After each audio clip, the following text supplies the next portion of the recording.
जहाज उड़ने के लिए तैयार था। उसे किसी कॉन्फ्रेंस में पहुंचना था, खास उसी के लिए आयोजित की जा रही थी वो कॉन्फ्रेंस। वो अपनी सीट पर बैठा और जहाज उड़ गया।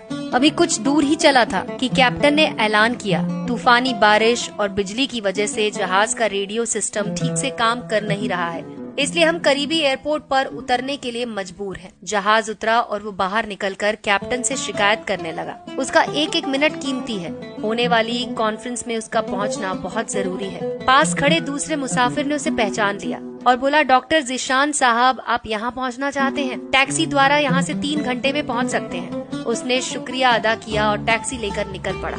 लेकिन ये क्या, आंधी, तूफान, बिजली, बारिश ने उसका चलना मुश्किल कर दिया। फिर भी वो चलता रहा। अचानक ड्राइवर को एहसास हुआ कि वो रास्ता भटक चुका है। नाउमीदी के उतार चढ़ाव के बीच उसे एक छोटा सा घर दिखाई दिया। इस तूफान में वही गनीमत समझिए कि गाड़ी से नीचे उतरा और दरवाजा खटखटाया। अंदर से आवाज आई, जो कोई भी है अंदर आ जाए। दरवाजा खुला है।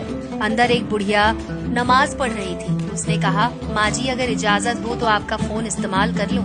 बुढ़िया मुस्कुराई और बोली, बेटा कौन सा फोन? यहाँ ना बिजली है ना फोन, लेकिन तुम बैठो, सामने चाय रखी है, प्याली में डालकर पी लो, थकान दूर हो जाएगी और खाने के लिए कुछ मिल जाएगा, खा लो, ताकि आगे का सफर कुछ आराम से कटे। डॉक्टर ने शुक्रिया अदा किया और चाय पीने लगा।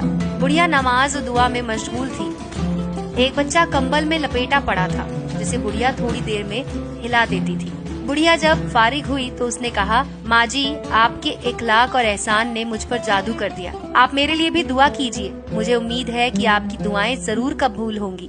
बुढ़िया ने कहा, नहीं बेटा, ऐसी कोई बात नहीं। तुम राहगीर हो और राहगीर की खिदमत करने का हुक्म अल्लाह ने दिया है। मैंने तुम्हारे लिए भी दुआ की है। खुदा का शुक्र है, उसने मेरी हर दुआ सुनी है। बस एक दुआ की कबूलियत में शायद उसे ज्यादा समय लग रहा है। जब वो चाहेगा उसे भी कबूल कर लेगा। तब डॉक्टर ने पूछा, कौन सी दुआ? बुढ़िया ने बताया, ये जो बच्चा तुम्हारे सामने अधमरा पड़ा है, मेरा पोता है। न इसकी माँ जिंदा है न बाप।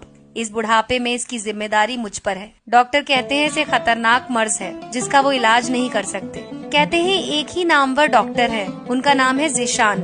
वो इसका ऑपरेशन कर सकते हैं। लेकिन मैं बुढ़िया कहाँ उस तक पहुँच सकती हूँ? जाऊँ भी तो पता नहीं वो देखने पर राजी हो या नहीं। अल्लाह से दुआ है कि मेरी मुश्किल आसान कर दे। डॉक्टर की आंखों से आंसुओं का सैलाब बहने लगा। वो भर्राई हुई आवाज में बोला, खुदा की कसम, आपकी दुआ ने हवाई जहाज को नीचे उतार दिया, आसमान पर बिजलियां कौंधवा दी, मुझे रास्ता भुलवा दिया ताकि मैं यहाँ तक आ जाऊँ। खुदा की कसम, मुझे यकीन ही नहीं हो रहा कि खुदा एक दुआ कबूल करके अपने बंदे के लिए इस तरह आसानी मुहैया करा सकता है। वो मुसब्बुल असबाब है। अल्लाह के बंदों, उसे लौ लगाकर तो देखो।